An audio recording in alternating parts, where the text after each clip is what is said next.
not be Karens? Educate yourself. Read some books so that you are aware of the histories and of white people and race. I think as well, like, just try not to be defensive about things, and particularly try not to be defensive about your whiteness. So I think a lot of the time when women are Karens, it's because they are completely unwilling to accept that their whiteness is a privilege. Yeah, and don't be so loud. Like, stop shouting and stop attacking black voices, and instead you should be uplifting them. Yeah, get out of the way, basically. Yeah, basically leave.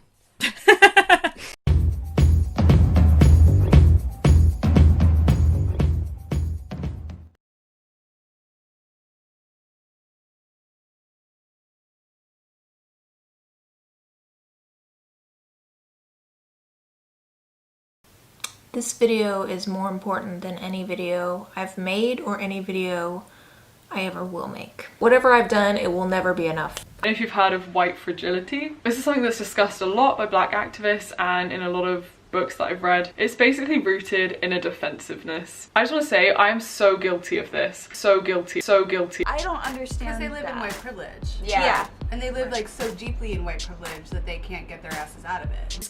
Every white person is complicit in white privilege. However, it's not about getting defensive about that now, because that's just not a productive way of using your energy. It's about taking accountability and taking responsibility for that white privilege and using it to enforce change and make progress. Like one of my best friends is black.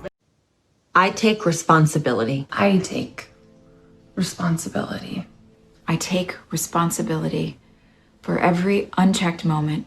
For every time it was easier to ignore than to call it out for what it was. Every blatant injustice, no matter how big or small. Every time I explained away police brutality or turned a blind eye.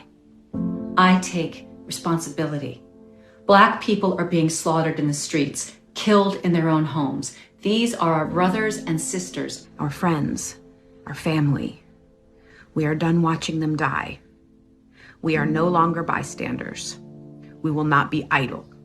Enough is enough. I will not turn a blind eye. I stand against hate. I stand against hate. I stand against hate. I will stand against hate in love. I will make my presence known. I think we're all implicated in a racist system, and I play my part in it as a white person. So I do have individual responsibility and accountability. I mean, I'm part of the system, and I do things that both perpetuate it, and I try to certainly do things that challenge it. I realize I've never said anything.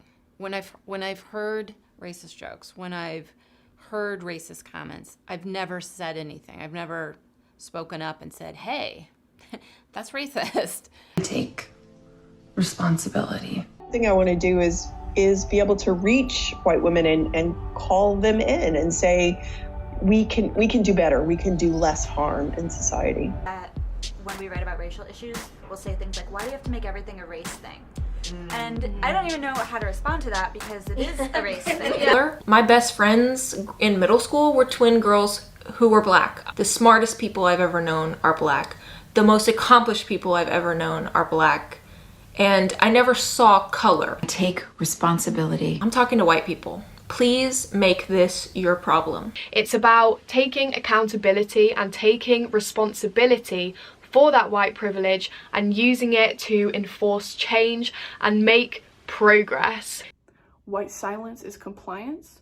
White silence is violence. And you don't get a voice. And we have to say no to that. I think we always have to look to black women. Black women always vote in their best interests. 94% of black women voted for Hillary Clinton. Well, 53% of white women voted for that guy. We have to look, black women vote in their best interests always, historically. They always know what's up. And we have to be sisters to them. We have to vote in their best interest as well. And when I started to look around at people that don't have, as successful of a career, I started to feel really gross about myself. And that's really what I want us to understand, is that white women have co-created these systems of domination with white men, and that we can help dismantle them. And that we can help dismantle them. I feel really gross about myself. Dismantle them. Because sometimes as white ladies, we just have to shut the fuck up. It's about taking accountability and taking responsibility for that white privilege and using it to enforce change and make progress. Progress. We just have to shut the fuck up. Because sometimes as white ladies... Yeah, basically leave. We have to say no to that. White silence is violence. Able to reach white women and call them in and say, can do less harm in society. Get out of the way. Make progress. Get out of the way. I'm so guilty. I'm so guilty. Make progress. White silence is violence. Yeah, get out of the way, basically. Yeah, basically leave. The smartest people I've ever known are black. Shut the fuck up. Leave. Whatever I've done, it will never be enough. I'm so guilty. Make progress. I'm so guilty. Leave.